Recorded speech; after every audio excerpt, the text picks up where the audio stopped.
बऱ्याच जणांना उपवासामध्ये खिचडी खायला आवडत नाही, तर अशा पद्धतीनं मस्त कुरकुरीत कमी तेलामधले हे कटलेट तुम्ही काही वेळातच तयार करू शकता. बनवायला पण सोपे आहेत. तळताना कमी तेल लागतं, हे तुम्ही टिफिनमध्ये पण नेऊ शकता. अजिबात वातड होत नाहीत.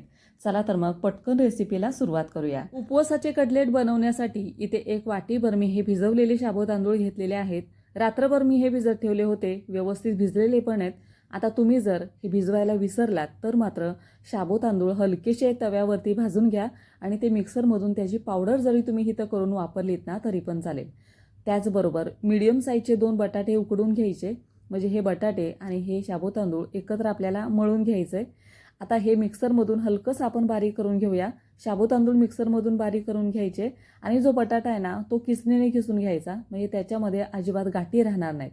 तर हे पहा, मिक्सरमधून हलकासा मी शाबू तांदूळ आहे तो बारीक करून घेतला. आता बटाटा आहे तो किसणीने किसून घ्यायचा, म्हणजे त्याच्यामध्ये गाठी राहणार नाहीत आणि व्यवस्थित आपल्याला हे मळायला आहे. आता याच्यामध्ये आपण मसाले टाकूया. तर 2 चमचे इथं मी घेतलेलं आहे शेंगदाण्याचं कूट. आता तुमच्याकडे जे मसाले इथं उपवासाला वापरताना ते तुम्ही इथं टाकून घ्या. 2 चमचे शेंगदाण्याचं कूट घ्यायचं आहे. थोडंसं आपल्याला हे जाडसर ठेवायचं आहे. त्याच्यानंतर 1 चमचाभर मी इथं घेतलेलं आहे राजगिऱ्याचं पीठ. तुम्ही भगरचं पीठ इथं वापरलेत ना तरी पण चालेल, म्हणजे जे वरव्याचं पीठ येतं ना ते. त्याच्यानंतर इथे मी प्लेन मिरची थोडीशी जाडसर बारीक करून घेतली. तुम्ही मिरचीमध्ये जिरं तुमच्याकडे जर चालत असेल उपवासाला तर तुम्ही इथं घातलंत ना तरी पण चालेल. तर मिरची घेतल्यानंतर इथे चवीप्रमाणे आपल्याला इथं मीठ घालायचं आहे. कोथिंबीर जर तुम्ही खात असाल तर ती पण तुम्ही इथं टाकू शकता. उपवासाला फक्त आमच्याकडे मीठ आणि मिरचीच वापरतात, त्याच्यामुळे हे मीठ आणि मिरचीच मी इथं घातलेलं आहे. तुम्ही जिरं, कोथिंबीर किंवा कढीपत्ता जर तुम्ही खात असाल, उपवासाला चालत असेल तुमच्याकडे, तर तुम्ही इथं घालून घ्या. अजिबात पाण्याचा वापर न करता आपल्याला हे मळून घ्यायचं आहे.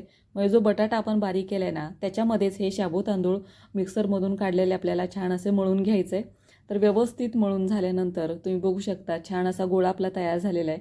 आता छोटे छोटे ह्याचे आपल्याला गोळाही तयार करून घ्यायचे. तर इथे तुम्ही तुमच्या आवडीप्रमाणे कटलेट तयार करून घ्या. म्हणजे तुम्हाला ज्या साईजमध्ये बनवायचं आहे ना त्या साईजमध्ये तुम्ही इथं गोळे सगळे तयार करून घ्या. तर हे कटलेट बनवायला अतिशय सोपं आहे. तुम्हाला जर कधी खिचडी बनवायचा कंटाळा आला किंवा खिचडी जर खायला आवडत नसेल ना तर अशा पद्धतीनं हे कटलेट तयार करून पहा. चवीलाही खूप छान लागतात, मस्त तयार होतात. तर सगळे गोळे तयार झालेले आहेत. आता थोडंसं आपण हे गोळे आहेत ना थोडेसे प्रेस करून घेऊया, म्हणजे हे जास्त तेलावरती तेल लागत नाही ह्यांना तळण्यासाठी, भाजण्यासाठी. कमी तेलावरती हे छान असे क्रिस्पी तयार होतात. आता हे सगळं अशा पद्धतीनं बनवून झाल्यानंतर इथे मी छोट्या साईजमध्ये शाबू तांदूळ घेतलेले आहेत. कारण छोटे असल्यामुळे हे भिजायला जास्त वेळ लागत नाही. अर्ध्या तासापूर्वी हे मी भिजत ठेवले होते. तर व्यवस्थित भिजल्यानंतर जे आपण कटलेट तयार केलेलं आहे ना त्याला हे शाबू तांदूळ व्यवस्थित सगळीकडून लावून घ्यायचे. ह्याने काय होतं, म्हणजे हे छान असे क्रिस्पी तयार होतात आणि कमी तेलावरती जरी तुम्ही तळलं ना तरी मस्त कुरकुरीत तयार होतात. तर हे पहा, छान असं आपण सगळीकडे हे शाबू तांदूळ लावलेले आहेत. आता आपण शालो फ्राय करायला घेऊया. तर पॅनमध्ये हलकंसं मी इथं तेल घातलेलं आहे. आता तुम्हाला हे खूप तेलामध्ये डीप फ्राय जरी करून घेतलं ना तुम्ही तरी पण चालेल. तुमच्या आवडीनुसार इथं तुम्ही फ्राय करू शकता, म्हणजे तेलामध्ये तळून काढू शकता किंवा हे असं पॅनमध्ये थोड्याशा तेलावरती जरी तळून घेतलं ना, फ्राय करून घेतलं ना तरी हे छान असे क्रिस्पी तयार होतात. तव्यावरती आपण हे शालो फ्राय करणार आहोत, त्याच्यामुळे तेलाचं टेम्परेचर जास्त कडक पण नसावं आणि जास्त कोमट पण ठेवायचं नाही. मीडियम आचेवरतीच आपल्याला हे दोन्ही साईडून खमंग भाजून घ्यायचं आहे.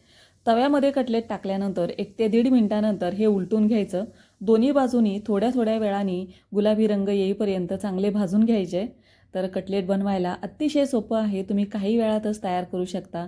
खिचडी बनवायचा तुम्हाला कंटाळा येत असेल किंवा तुम्ही जर जास्त तेलकट खात नसाल तर अशा पद्धतीनं शालो फ्राय करून तुम्ही हे कटलेट बनवू शकता. याला तुम्ही कटलेट म्हणा किंवा वडे म्हणलात ना तरी पण चालेल. चवीला छान लागतात, बनवायलाही अतिशय सोपं आहे.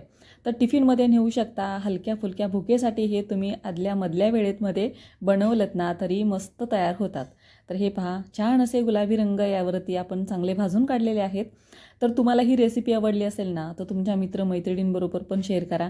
आणि अशाच पद्धतीनं सगळे कटलेट आपण तयार केलेले आहेत. या माही शिवरात्रीला ही रेसिपी नक्की करून पहा आणि आवडली ना तर मला कमेंट करून नक्की सांगा. तर तुम्हाला ही रेसिपी आवडली असेल तर एक लाईक करा, शेअर करा आणि संगीताच कुकिंग कॉर्नरला अजून तुम्ही सबस्क्राईब केलं नसेल ना तर नक्की सबस्क्राईब करा. चला तर मग पुन्हा भेटूया अशाच एका नवीन रेसिपीबरोबर.